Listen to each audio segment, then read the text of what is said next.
I am on my way to have my ovaries checked. I've been on a little journey to understanding fertility and all things reproductive in my body.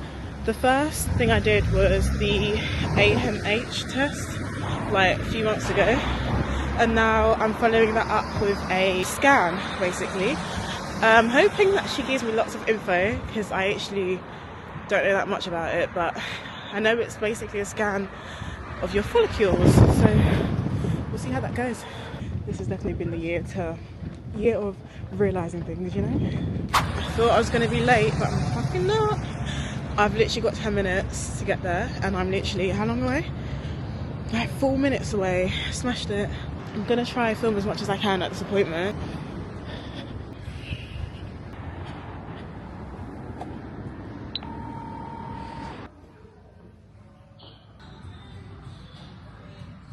How nice is this mug? Like, I've got all of these little immature eggs in the middle, and this is your egg reserve. And they're very immature little eggs. They've been there since you were born. And they're called primordial follicles. And the time when you had most of these little follicles was when you were still in your mother's womb. Even by the time you were born, some of them had disappeared. And then by the time you started having your periods when you were about 12, many more had disappeared. And then by the time you started having your period, what happens is every month, a wave of these little immature eggs start to migrate through the ovary, through the tissue, to the surface of the ovary, okay? And it takes about 2 months for those little immature eggs to get to the surface. And when they do, they're held in these little, they're called follicles, they're called antral follicles, and they contain a mature egg. Okay. All right? Now, what happens is, when you're young, an average number of these little follicles to see on the surface of the ovary is about 8 on each side. So up to the age of 35, you'd expect to see about 8 on each side. Okay. And what happens, because, you know, lots of them start to migrate at the same time. And what happens is every single month when you have a period, the hormones from your brain, which are telling you to ovulate, mainly follicle FSH, follicle stimulating hormone, make all of the follicles on the surface start to grow. All right? So all of the follicles there would start to grow, but by day 5 of your period, one of them has won the race, and that one carries on growing and becomes the dominant follicle that month and releases the egg. And the rest of them that have started growing die and disappear.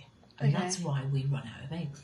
Okay, yeah. Because we're wasting, on average, about 10 to 15 eggs a month. So that's why women eventually run out of eggs and go into the menopause in mid to late 40s, 51, something like that is the average age. So you were born with a finite number of eggs and they run out with time. The purpose of testing your fertility reserve is to see whether or not you're in the same group as everybody else for your age. So for a 28-year-old lady, I'd expect to see about 8 follicles on each ovary. And that would correlate with AMH, because AMH is actually produced by the little follicles just underneath the ones that are on the surface. So AMH comes from the follicles. So AMH of 21, you're probably going to have about 8 or 10 on each ovary. But basically what we're looking at is where the ovaries are, whether they look normal, how many little egg follicles you've got, does that correlate with the blood test that you've had? Okay. And are you ovulating? We also have a quick look at the uterus as well, just to make sure it's in the right place, and it's the right shape, and that sort of thing. At the moment is defined as polycystic. It doesn't mean you've got ovarian cyst. It just means that you've got a lot of the little antral follicles, which you saw on the surface there. Yeah. A lot of women have 8. Some have 10, 12, 14, and 16. And in some women who've got lots of follicles, especially if they've got them on both ovaries, they can also have, alongside it, symptoms like irregular periods, problems with their hair and their skin, problems with weight gain and that sort of thing. So having one ovary that's got a number of follicles that would define it as polycystic appearance is not to be worried about at all. Okay? Polycystic ovaries are fun. We really don't know yet why people get it. It's just... And it can change, and you can have polycystic ovaries that get better in appearance and normal ovaries that become polycystic. We do know that it is associated with diet and sugar and insulin resistance. And so the way to keep the follicles at bay, the first thing to do would be to actually just not graze in between meals on carbs. I don't know whether that's something that you ever do. Yeah. You do it a lot? Yeah, I do that, Yeah. So there's nothing wrong with having carbs at all, and you're obviously normal weight, so not a problem.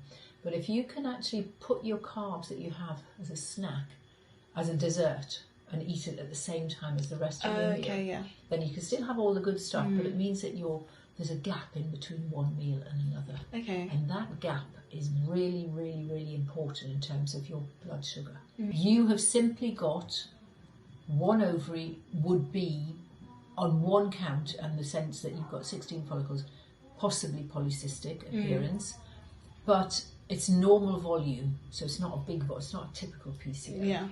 And it could be that you would have a scan in 6 months or so, and that if you've cut down on the grazing a little bit, you might find, and that's good grazing as well, by the way. That's nice carbs like fruit smoothies. They're all sugar. It's all sugar. You only really need to worry about PCO if you're having irregular cycles or symptoms like hair problems or skin problems and that sort of thing. Okay.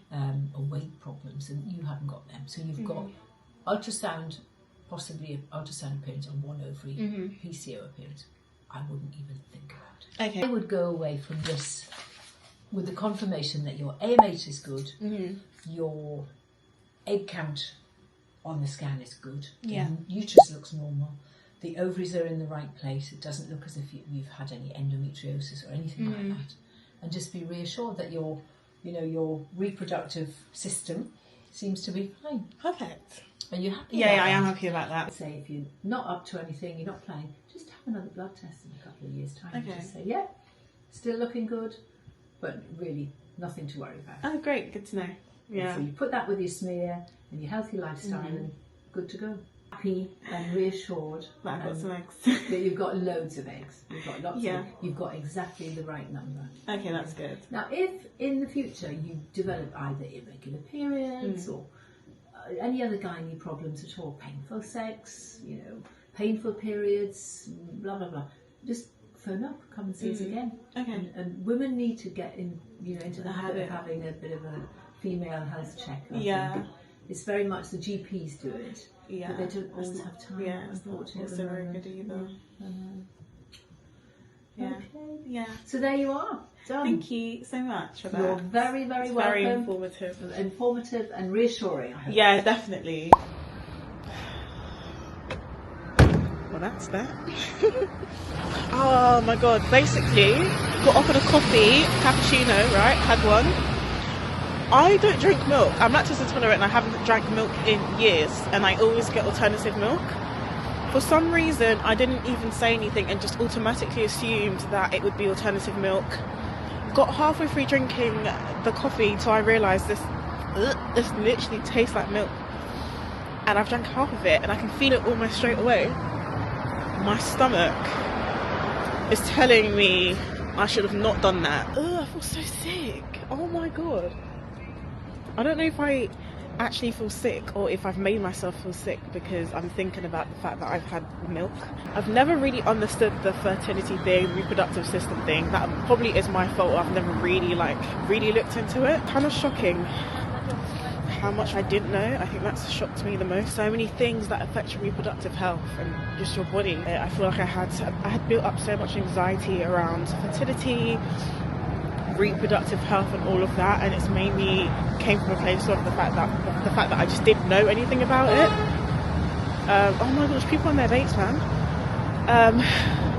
Yeah, I think it just came from a place of the unknown and not knowing and like just being like, oh my gosh, like thinking the worst and stuff. But like now that I know that I'm all good in the hood, I can kind of relax. But I think I'm going to keep on top of it. I think the AMH blood test, for example, like every couple of years to kind of like be able to spot anything